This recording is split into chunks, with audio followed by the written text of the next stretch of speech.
የሩሲያም አዲስ ጠላት ሁለቱ አለቶች ሊላተሙ ነው። አይናፋራው ሀገር ጥፍሯን አሳየች።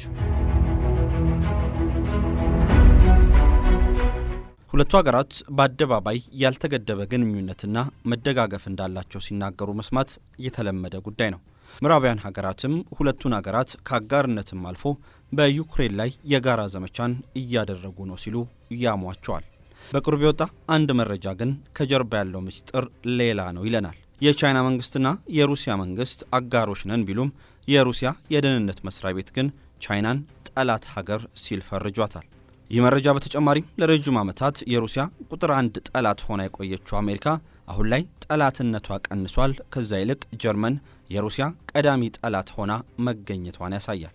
ጀርመን ለዩክሬን የምታደርገው ያልተገደበ ድጋፍና ዶናልድ ትራምፕ ከመጡ ወዲህ አሜሪካ በሩሲያ ላይ የያዘችው አቋም በርሊን በሩሲያ ጠላትነት ዋሽንግተንን እንድትተካ አድርጓታል።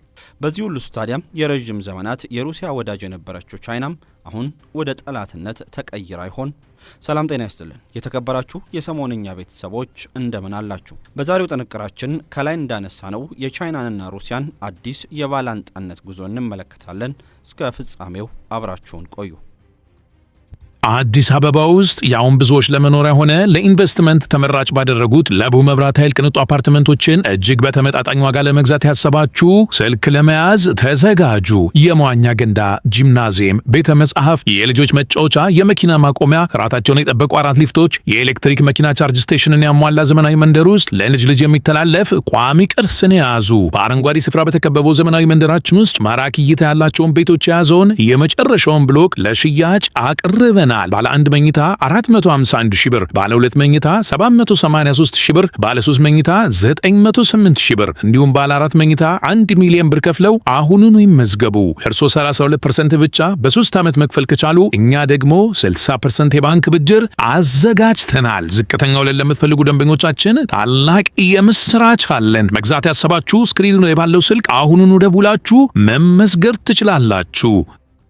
የዩክሬንና ሩሲያ ጦርነት ከተጀመረበት ቀን አንስቶ ዓለም የሩሲያና ቻይናን የወዳጅነትና የመደጋገፍ ጉዞ እየተመለከተ ከርሟል። ያለፈው ወር ላይ እንኳን በሩሲያ የድል ቀን ላይ የቻይናው ፕሬዝዳንት ዢ ጂንፒንግ ተገኝተው ከቭላዲሚር ፑቲን ጋር በመሆን በሞስኮ አደባባይ ያልተገደበውን የሁለቱን ሀገራት ግንኙነት ለማጠናከር ቃል መግባታቸው ይታወሳል።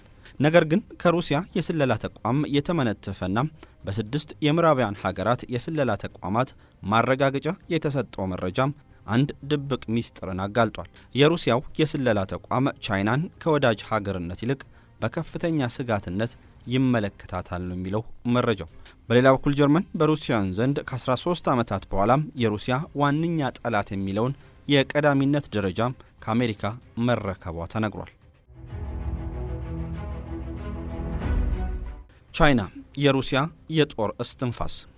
ሩሲያ በዩክሬን ላይ ወረራን ስትፈጽም ምዕራባውያን ሀገራት በሞስኮ ላይ ከበድ ያለ ማዕቀብ በመጣል ሞስኮን ለማዳከም ሙከራም ቢያደርጉም ምስጋና ለቻይና ይግባናም የሩሲያ ኢኮኖሚ አንዳችም መንገራገጭ አልገጠመው። ምዕራባውያን ሀገራት በማዕቀቡ የተነሳም ለሩሲያ የኮምፒውተር ቺፖችን፣ ወታደራዊ መሳሪያዎችን፣ የተለያዩ ሶፍትዌሮችንና ሌሎችም ቴክኖሎጂዎችን መሸጥ ሲያቆሙ ለሩሲያ ዋነኛ አቀባይ ሆና ብቅ ያለችው ቻይና ነች።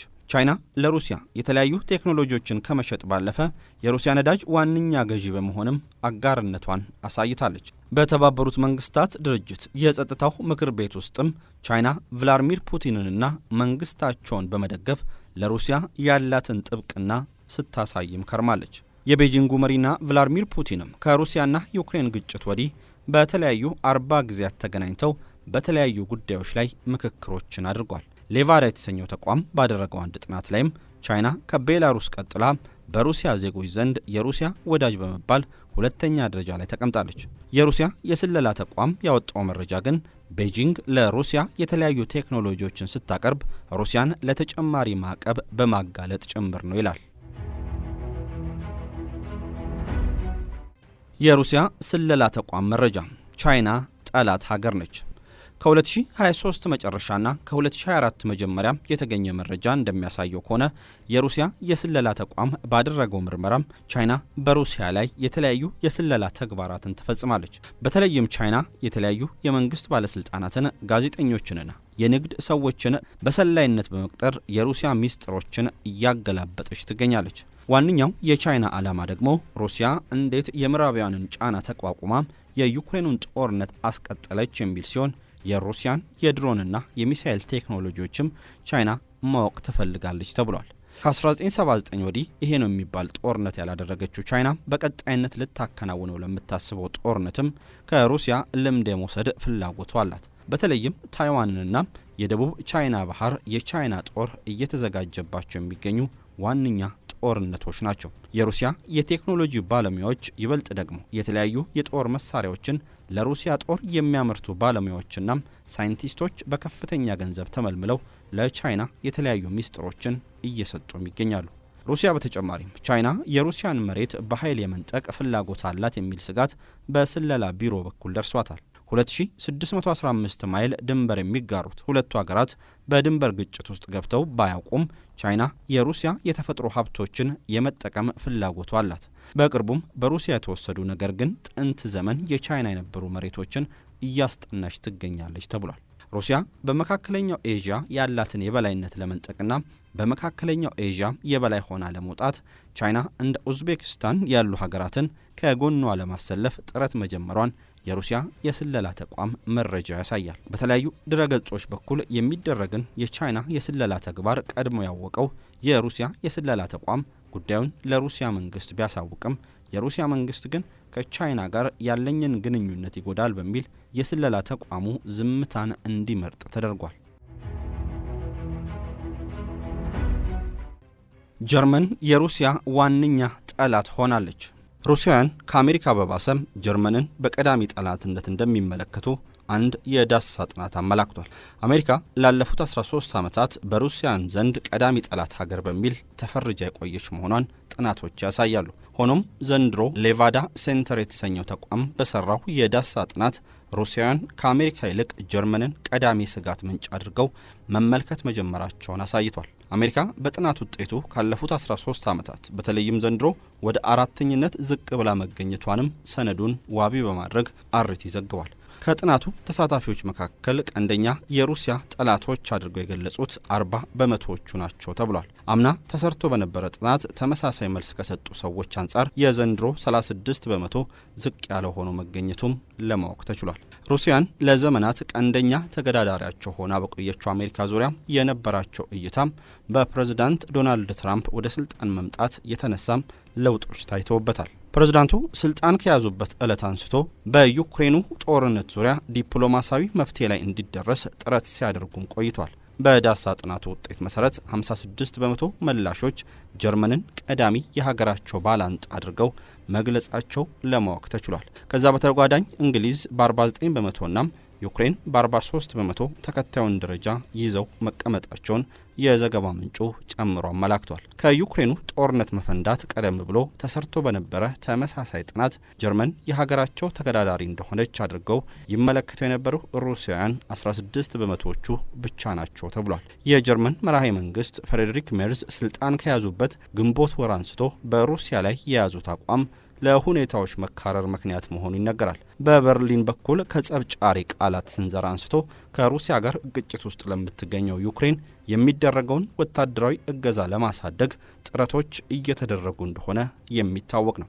ባሳለፍነው ወር ዩክሬን ከምዕራባውያን የተለገሳትን መሳሪያዎች በሩሲያ ግዛት ባሻት መንገድ መጠቀም ሊፈቀድላት እንደሚገባ ሜርዝ መናገራቸው አይዘነጋም። ከዛ ባለፈም ሀገራቸው 500 ኪሎ ሜትር የሚጓዘውን ታውርስ ሚሳኤል ለዩክሬን ልሰጥ እንደምትችል ተናግሯል። አዲሱ መራሄ መንግስት የቮሎዲሚር ዜሌንስኪ አስተዳደር ረዥም ርቀት መጓዝ የሚችሉ ጦር መሳሪያዎችን በዛው በዩክሬን እንዲያመርት ሀገራቸው እገዛ እንደምታደርግ ጭምር ለፕሬዝዳንቱ ቃል ገብተውላቸዋል። የሩሲያው ውጭ ጉዳይ ሚኒስትር ሰርጌይ ላቭሮቭ ድርጊቱ ጀርመን በጦርነቱ በቀጥታ እየተሳተፈች እንደሆነ የሚያስቆጥር እንደሆነ በመግለጽ ከባድ ማስፈራሪያንም ሰንዝሯል። ሌቫዳ ሴንተር በሰራው የዳሳ ጥናት ላይ ከተገዳዳሪዎች ባሻገር ሩሲያን ወዳጅ የሚሏቸውን ሀገራት እንዲዘረዝሩ ተጠይቀው ምላሻቸውን ሰጥቷል።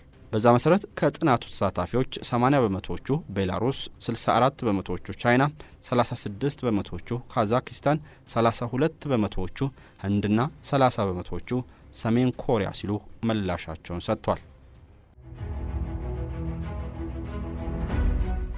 የዓለም ፖለቲካን የሚለውጠው መረጃ። በጋራ 1.6 ቢሊዮን ሕዝብ ያላቸውና ኒኩለር የታጠቁት ሩሲያና ቻይናም በጋራ ሆነው የምዕራቡን ዓለም ለዘመናት ሲገዳደሩት ሰንብተዋል። ታዲያ አሁን የተሰማው መረጃም የዓለምን የፖለቲካ ሚዛን የመቀየር አቅሙ እጅጉን ከፍ ያለ ነው። አሜሪካ ሩሲያን ከቻይና እጅ ከነጠቀች ሩሲያና ቻይናም ሁለቱ ተገዳዳሪ ሀገራት የሚሆኑ ሲሆን አሜሪካም የበላይነቷን ይበልጥ ማጠናከር ትችላለች። በሩሲያና ቻይና መካከል ያለው የድንበር ውጥረት የሚጦስ ሲሆን የምዕራብ ባህር የንግድ ትስስርም በሁለቱ ሀገራት መካከል መፍረሱ አይቀሬ ይሆናል። ነገር ግን ትልቁ ጥያቄ አሁን ላይ የወጣው መረጃ ቻይናና ሩሲያን ያጋጫቸው ይሆን? አሜሪካስ ሩሲያን ከቻይና መነጠል ትችላለች የሚለው ነው። በዚህ ላይ የእናንተ አስተያየት ምንድን ነው? በኮሜንት መስጫ ሳጥን ውስጥ አስቀምጡልን እያልን ተሰናበትን። ሰናይ ጊዜ።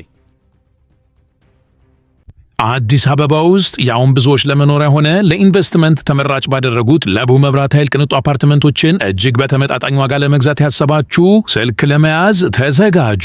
የመዋኛ ገንዳ፣ ጂምናዚየም፣ ቤተ መጻሕፍት፣ የልጆች መጫወቻ፣ የመኪና ማቆሚያ፣ ራታቸውን የጠበቁ 4 ሊፍቶች፣ የኤሌክትሪክ መኪና ቻርጅ ስቴሽንን ያሟላ ዘመናዊ መንደር ውስጥ ለልጅ ልጅ የሚተላለፍ ቋሚ ቅርስን የያዙ በአረንጓዴ ስፍራ በተከበበው ዘመናዊ መንደራችን ውስጥ ማራኪ እይታ ያላቸውን ቤቶች የያዘውን የመጨረሻውን ብሎክ ለሽያጭ አቅርበናል። ባለ 1 መኝታ 451 ሺህ ብር፣ ባለ 2 መኝታ 783 ሺህ ብር፣ ባለ 3 መኝታ 908 ሺህ ብር እንዲሁም ባለ 4 መኝታ 1 ሚሊዮን ብር ከፍለው አሁኑኑ ይመዝገቡ። እርሶ 32% ብቻ በ3 ዓመት መክፈል ከቻሉ እኛ ደግሞ 60% የባንክ ብድር አዘጋጅተናል። ዝቅተኛ ወለል ለምትፈልጉ ደንበኞቻችን ታላቅ የምስራች አለን። መግዛት ያሰባችሁ ስክሪን ላይ ባለው ስልክ አሁኑኑ ደውላችሁ መመዝገብ ትችላላችሁ።